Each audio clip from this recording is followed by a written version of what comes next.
10th के students के लिए बात कर रहे हैं हम chapter number 1 that is electricity और आज का हमारा लेक्चर जो हुआ है lecture number 10 and today we will discuss about some important question for CBSE board exam 2020 and 2021. So let's talk the first about the first question. The first question is first हम क्या करेंगे कुछ reasoning के question कर लेंगे कुछ reason जो बहुत इंपॉर्टेंट है काफी एग्जाम में पूछे जाते हैं उसके बाद कुछ न्यूमेरिकल मैं आपको बताऊंगा. तो फर्स्ट क्वेश्चन क्या है why does the cord of an electric heater not glow while the heating element does. अब आपको पता है कॉर्ड का मतलब आपको पता होगा जैसे ये आपका क्या है कोई आयरन है सपोज इस पे जो ये जिससे हम कनेक्ट करते हैं कनेक्टिंग वायर जो होते हैं उसको कॉर्ड बोलते हैं. तो क्वेश्चन क्या है कि Why does the cord of an electric heater not glow? कभी भी कॉर्ड ग्लो नहीं होती है जबकि हीटिंग एलिमेंट क्या हो रहा है ग्लो कर रहा है क्योंकि करंट फ्लो हो रही है. तो ऑब्वियस सी बात है जब हम कहते हैं करंट फ्लो होती है तो उसकी वजह से कुछ हीट भी जनरेट होती है. ठीक. तो सबसे पहले मैं बात करूं अगर हीटिंग की बात करूं हीट किस पे डिपेंड करती है directly proportional to the resistance. ठीक है heat is directly proportional to the resistance. अब अगर मैं बात करूं कॉर्ड की तो कॉर्ड बेसिकली किससे मिलकर बना होता है या तो कॉपर से मिलकर बना होता है या एल्यूमिनियम से मिलकर बना होता है. कॉपर और एल्यूमिनियम का जो रेजिस्टेंस होगा वो क्या होता है very low. Resistance is very low. अच्छा रेजिस्टेंस अगर बहुत लो होगा तो इसका मतलब बिल्कुल बहुत कम है बहुत बहुत कम है तो इसका मतलब क्या है वो क्या नहीं करेंगे ग्लो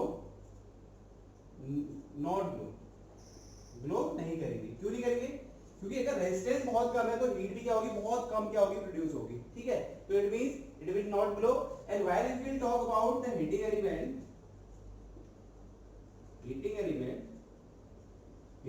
बेसिकली बने होते हैं किससे एलॉय से.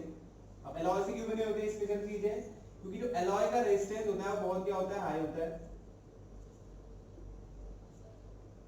अच्छा अगर रेजिस्टेंस हाई है तो रेजिस्टेंस बहुत हाई है तो इसका मतलब है प्रोड्यूस हाई हीट. अच्छा प्रोड्यूस हाई हीट करेंगे तो इसका मतलब क्या हो जाएंगे ज्यादा ग्लो करेंगे और क्या हो जाएंगे रेड हॉट हो जाएंगे. तो रीजन क्या लिखेंगे आप रीजन ये लिखेंगे कि जो कॉर्ड होता है कॉर्ड बेसिकली किससे बना होता है it is made up of aluminium और copper which has very low resistance. Resistance low होने की वजह से उनका जो हीट प्रोड्यूस करेंगे बहुत कम करेंगे. और जबकि हीटिंग एलिमेंट किससे मिलकर बना होता है एलॉय से मिलकर बना होता है. एलॉय क्या होता है एलॉय का जो रेजिस्टेंस होता है वो बहुत हाई होता है. हाई रेजिस्टेंस होने का मतलब क्या है it will produce high heat और क्या करेंगे ग्लो करेंगे और क्या हो जाएंगे रेड हॉट हो जाएंगे जबकि कॉर्ड ग्लो नहीं करेंगे. Now we talk the question number 2. Question number 2 है why tungsten is used almost exclusively filament of an electric lamp. अगर टंगस्टन को बेसिकली हम क्या करते हैं फिलामेंट के रूप में क्या करते हैं यूज करते हैं किसमें इलेक्ट्रिक बल्ब में. तो क्यों करते हैं ये क्वेश्चन बहुत पूछा जाता है. तो देखिए काफी बच्चे लिखते हैं कि अब पहले मैं बता देता हूँ रीजन क्या है. सबसे पहले रीजन जो टंगस्टन है आपका इससे मिलकर क्या है एलॉय. एलॉय है तो इसका रेजिस्टेंस क्या होगा हाई रेजिस्टेंस और you can say high resistivity. And second पहला रीजन तो क्या है हाई रेजिस्टेंस है हाई रेजिस्टिविटी है. अगर हाई रेजिस्टेंस और हाई रेजिस्टिविटी है इट मींस जितना ज्यादा रेजिस्टेंस उतना ज्यादा क्या करेगा हीट करेगा उतना ज्यादा ग्लो करेगा. ठीक. And the second one is it has very high melting point. Very high melting point and this is more then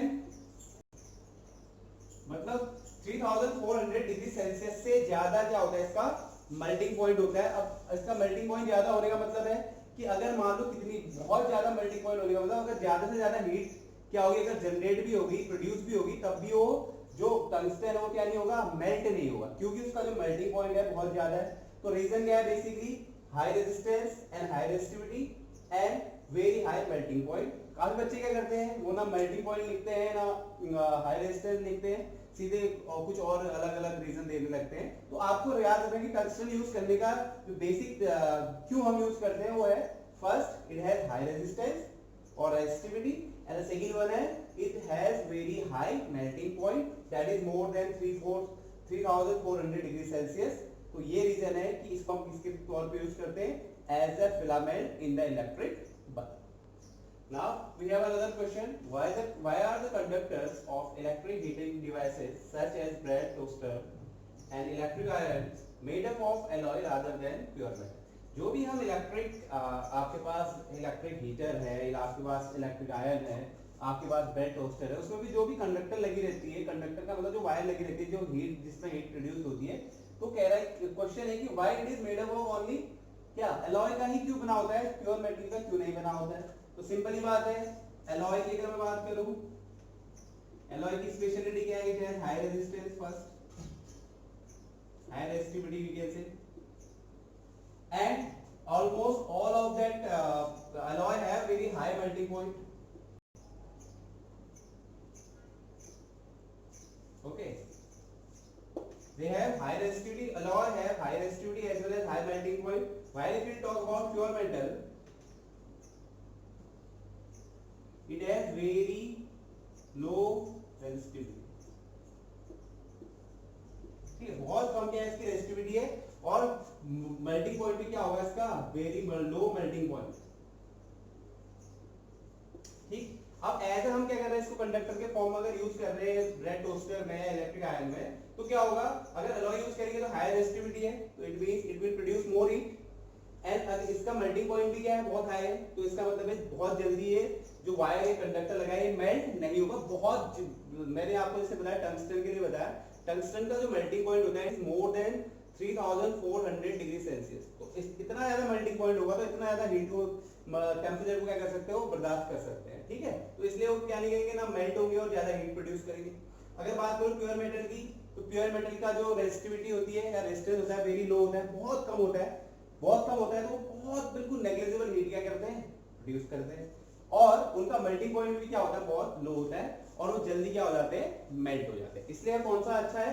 इसलिए हम क्या यूज करते हैं? एलॉय यूज करते हैं। किसके लिए? For the conductors of electric heating device like bread toaster, electric iron, इन चीज के लिए हम क्या यूज करते हैं? हमेशा alloy. Now the another question is why the series arrangement not used in domestic circuits? सबसे पहले बात, जो आपके घरों में जो भी सर्किट है वो हमेशा क्या होते हैं? तो एक 1 मार्क्स में पूछा जाता है कि वो हमेशा किसमें होते हैं? पैरेलल में होते हैं, पैरेलल में होते हैं। ठीक है, अब now you have to understand what is the difference between series and parallel circuit. ठीक है, सीरीज और पैरेलल में पहले भी आपको बता चुका हूं, पहले वीडियो, अगर मैं इसको नहीं तो अभी भी थोड़ा कंफ्यूजन तो मैं लिंक में शेयर कर दूंगा, आप लिंक डिस्क्रिप्शन में जाके लिंक में जाके आप देख सकते हैं। तो सबसे पहले बात करो सीरीज की, तो सीरीज का मतलब क्या है? देखिए जैसे ये मेरे पास क्या था, एक बैटरी है, ठीक है, तो मैंने क्या करा, दो बल्ब, एक बल्ब यहाँ कनेक्ट कर दिया और एक बल्ब यहाँ, ये किसमें हो गया? सीरीज में। आई करंट क्या हो रही है? इसमें फ्लो हो रही है, दैट इज इन सीरीज। ठीक है, अब ऐसे ही अगर मैं बात करूं पैरेलल की, तो पैरेलल में क्या होगा? एक बैटरी फिर से मैंने एक ले लिया, सोर्स ले लिया, source of energy suppose battery. अब इसमें मैंने क्या किया, एक बल्ब ये लगा दिया और एक बल्ब ये लगा दिया। ठीक है, ओके। नाउ सपोज अब इसमें क्या होगी, सर्किट में करंट फ्लो होने लगी, तो इसका मतलब दोनों बल्ब ए और बी क्या करेंगे? ग्लो करेंगे, ग्लो करेंगे। ठीक है, अब मान लो मैंने क्या किया, इस वाले को क्या कर दिया मैंने?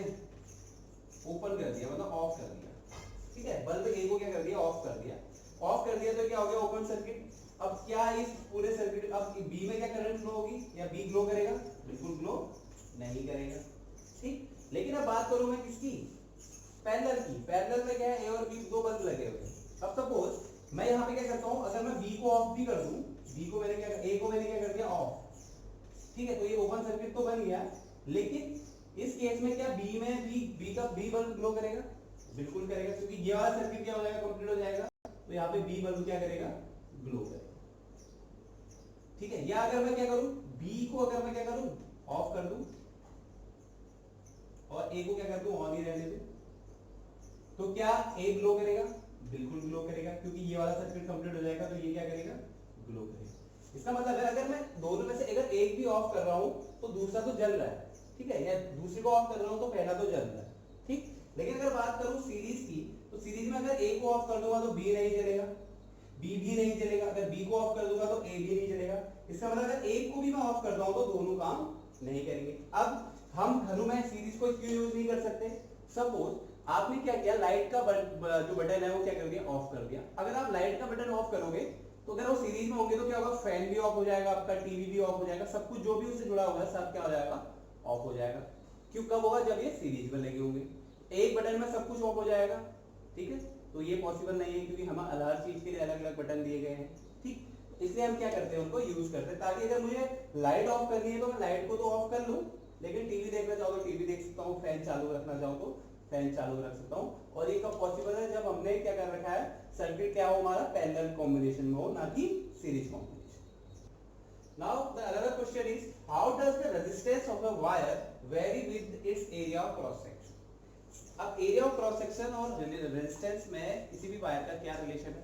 एरिया ऑफ क्रॉस सेक्शन क्या होता है, मैंने बोला ये मेरा कोई वायर है, तो जो इसका सर्कुलर एरिया दिख रहा है ये वाला ये क्या है, this is area of cross section, ठीक है। जब हम पढ़ते हैं फैक्टर्स अफेक्टिंग द रेजिस्टेंस, तो उसमें हम दो चीजें पढ़ते हैं, that the resistance is directly proportional to the length and the resistance is inversely proportional to the area of cross section।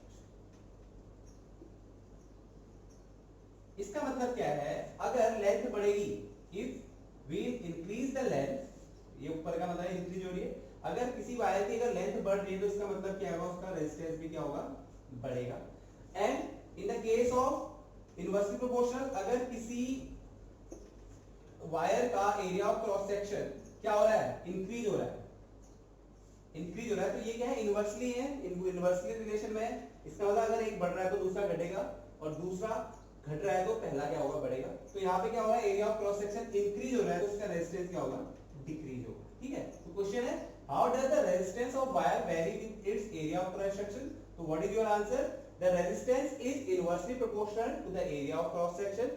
It means when we increase the area of cross section of any wire, then its resistance will decrease, or when we decrease the area of cross section of the wire, then the resistance will increase. Very well. An electric bulb is rated 220 volt and 100 watt. When it is operated on 110 volt, then calculate the power consumed. ठीक, अब यहाँ पे क्या दे रखा है हमें, V1 दे रखा है, that is 220 volt, और P1 दे रखा है 100 watt। अब अगर इसका वोल्टेज अगर 110 हो गया है तो पावर कंज्यूम कितनी होगी वो निकालना है। अब देखो यहाँ पे एक ही इलेक्ट्रिक बल्ब में चेंज हो रहा है, तो इसका मतलब यहाँ पे जो फॉर्मूला रहेगा वो क्या रहेगा, रेजिस्टेंस इज सेम, ठीक है। काफी बच्चे क्या करते हैं, एक क्वेश्चन वाला फॉर्मूला लगा देते हैं, P into V into I, इससे भी आंसर निकलेगा, लेकिन वो आंसर क्या होगा, गलत। क्यों, क्योंकि बच्चे क्या सोचते हैं P1 equals to V1I हो जाएगा। अब करंट तो जरूरी नहीं है सेम हो सकती है, क्यों, क्योंकि यहाँ पे क्या हो रहा है, वोल्टेज आधा हो रहा है। अगर वोल्टेज में चेंज आ रहा है, इट मींस करंट में भी कुछ ना कुछ क्या आएगा, चेंज आएगा, तो करंट सेम नहीं ले सकते हम, ठीक है। क्योंकि इलेक्ट्रिक बल्ब है तो इलेक्ट्रिक बल्ब के लिए रेजिस्टेंस दोनों केसेस में क्या होगा, सेम होगा। तो हमें कुछ ऐसा फॉर्मूला लेना है जो क्या हो, रिलेशन बिटवीन जिसमें आर भी हो, वी भी हो और पी भी हो। तो हमारे पास एक रिलेशन होता है, P इज इक्वल टू होता है V स्क्वायर अपॉन R, ठीक है। अब यहाँ पे कहीं पे इलेक्ट्रिक करंट नहीं दिया है तो आप P is equal to V to I वाला फॉर्मूला नहीं लेंगे, कौन सा लेंगे, P is equal to V square upon R वाला लेंगे। तो अगर यहाँ से निकालूं तो P1 इज इक्वल टू क्या आएगा, V1 स्क्वायर अपॉन R। अगर R निकालूं तो R इक्वल टू क्या आएगा, V1 square upon P1, 220 into 220 upon P1 की वैल्यू कितनी है, 100, एक जीरो से जीरो, एक जीरो से जीरो, ये कितना हो गया, ये हो जाएगा आपका 484, ठीक। नाउ मुझे क्या आर की वैल्यू पता चलेगी तो मुझे क्या निकालना है, पावर कंज्यूम P2। तो P2 का फॉर्मूला क्या निकाल दूंगा मैं, that is V2 square upon R। V2 की वैल्यू क्या है, 110, तो ले लो 110 into 110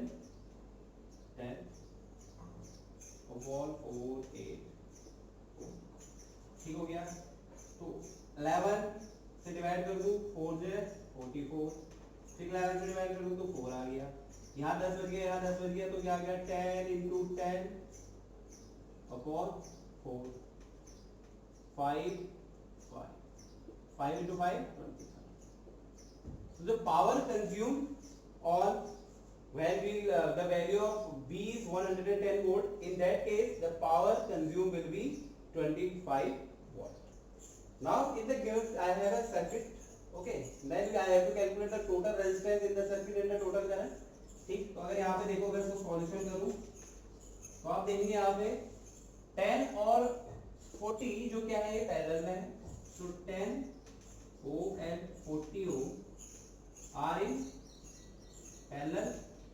पैरेलल में है तो पैरेलल के लिए सपोज मैंने बोला इनका इक्विवेलेंट कैपेसिटेंस है R1, तो R1 इक्वल टू क्या आ जाएगा 1/10 प्लस 1/40, 40 एलसीएम ले लिया, 10 4 जे प्लस 41 जे 5/40 दैट इज 1/8, क्या आ जाएगा R1 की वैल्यू आ गई यहाँ से 8 आ गई। ठीक है, तो अब यहाँ से अगर मैं इसको सर्किट को सॉल्व करूं तो ये वैल्यू कितनी होगी मेरे पास R1 and that is equal to 8। ठीक, सेकंड इसकी बात करो 30 20 और 60, ये भी क्या है पैरेलल में है, अगर कोई भी करंट आएगी तो तीन पार्ट में डिस्ट्रीब्यूट हो जाएगी। ठीक है, now 30 ohm 20 ohm and 60 ohm are also in parallel, parallel में इसका रेजिस्टेंस इक्विवेलेंट रेजिस्टेंस मैंने माना क्या है R2 है, तो क्या आएगा 1/R2 is equal to 1/20 plus 1/60 plus 1/30 plus 1/20 plus 1/60। LCM क्या लो यहाँ पर 60 एलसीएम ले लिया मैंने। ठीक है, 3 2 6 30 2 60 प्लस 20 3 60 प्लस 1, तो 3 प्लस 2 5 प्लस 6/60, इसकी वैल्यू आ गई 1/10। ठीक है, तो अगर यहाँ से देखो तो R2 की वैल्यू कितनी आ जाएगी, क्रॉस मल्टीप्लाई करूंगा तो कितनी आएगी 10 ओम, 10 ओम आ गई। तो अब 10 ओम आ गई तो 10 ओम क्या है, ये वैल्यू आ गई, इनको सॉल्व किया तो ये क्या आ गई 10 ohm. This is R। Now from here it is clear that R1 and R2 is parallel, parallel में नहीं, R2 और R1 क्या है इन सीरीज में है। ठीक है, तो इसमें लिखूंगा since R1 and R2 are in series और इनका जो इक्विवेलेंट इनका जो टोटल रेजिस्टेंस होगा क्या होगा दैट इज R, और R इक्वल टू क्या होगा R1 प्लस R2, और R1 की वैल्यू है 8, R2 की वैल्यू कितनी है 10, तो टोटल कितना आ जाएगा इसका 18 ओम।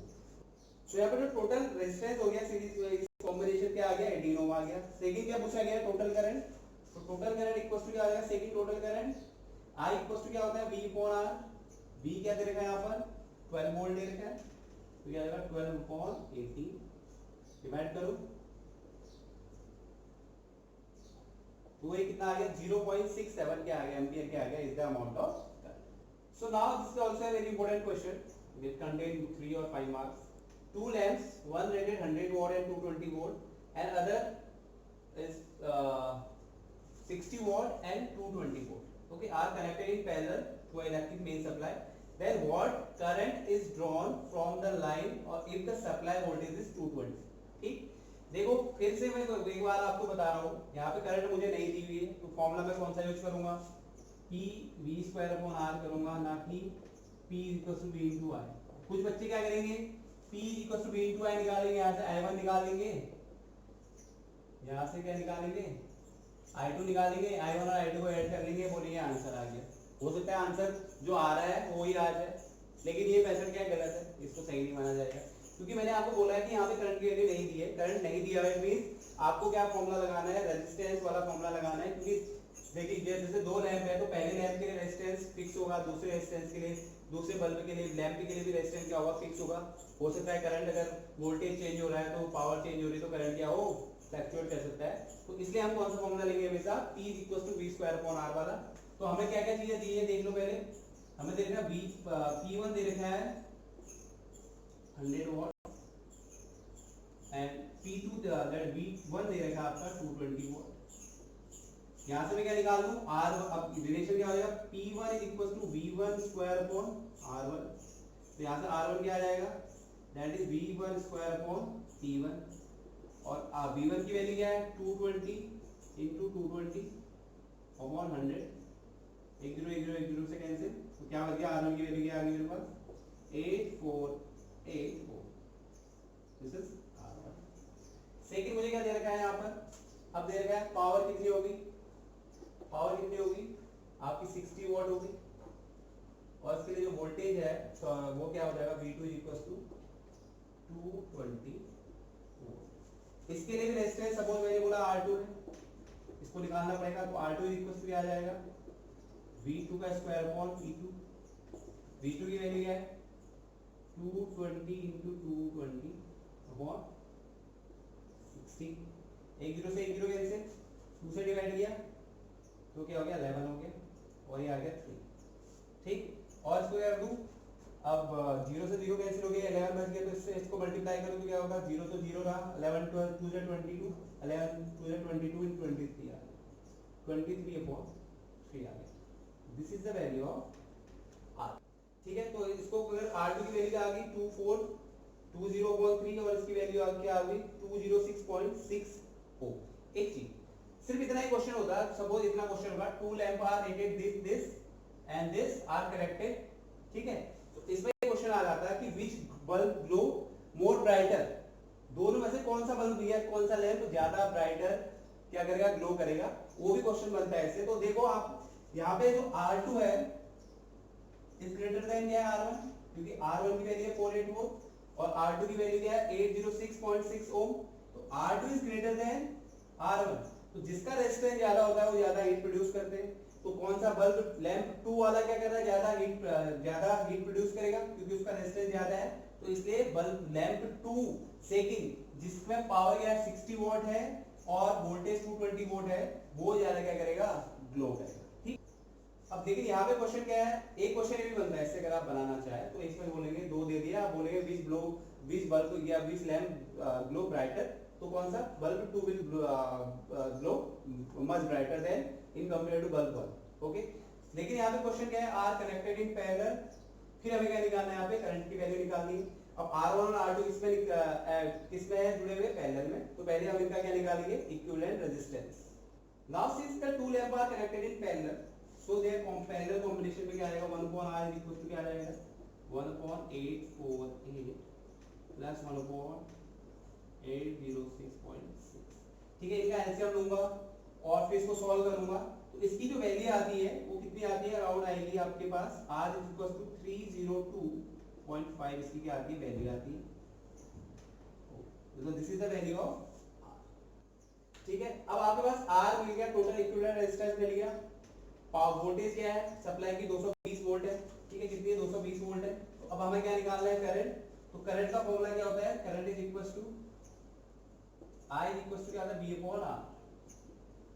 ठीक है, तो V की वैल्यू क्या है 220 अपॉन R, R की वैल्यू क्या है 302.5। अगर इसको सॉल्व करूंगा तो इसकी वैल्यू लगभग आती है 0.727, और इसको मैं लिख सकता हूं 0.73 ampere. This is the value of R। So this is the answer, that what is the current, the value of the current is 0.73 ampere. अब आपको ध्यान रखना है, आपको ये करना है इस मेथड से, इस मेथड से नहीं करना है। हो सकता है कभी-कभी क्या होता है, ये P = V * I लगा के भी क्या होता है, बहुत चीजें आंसर इससे मैच करता है, लेकिन वो मेथड सही नहीं है क्योंकि यहाँ पे करंट दी ही नहीं है। ठीक है, और रेजिस्टेंस ही दोनों बल्ब का हमेशा रेजिस्टेंस, एक बल्ब का रेजिस्टेंस हमेशा कांस्टेंट रहता है, तो हमें फॉर्मूला हमेशा कौन सा यूज करना है इन केसेस पे, P = V² R वाला, क्योंकि वो पैरेलल में ऐड है। पैरेलल में हम क्या करते हैं, कॉम्बिनेशन हमने पढ़ा है, तो रेजिस्टेंस की पैरेलल या सीरीज में क्या हो सकते हैं, ऐड हो सकते हैं। तो this is question number. So these are some important questions which is very important for your board exam. I hope आपको समझ आया होगा। ठीक, अगर किसी को कहीं पे कोई क्वेरी, कोई डाउट हो तो आप कमेंट बॉक्स में आके अपना कमेंट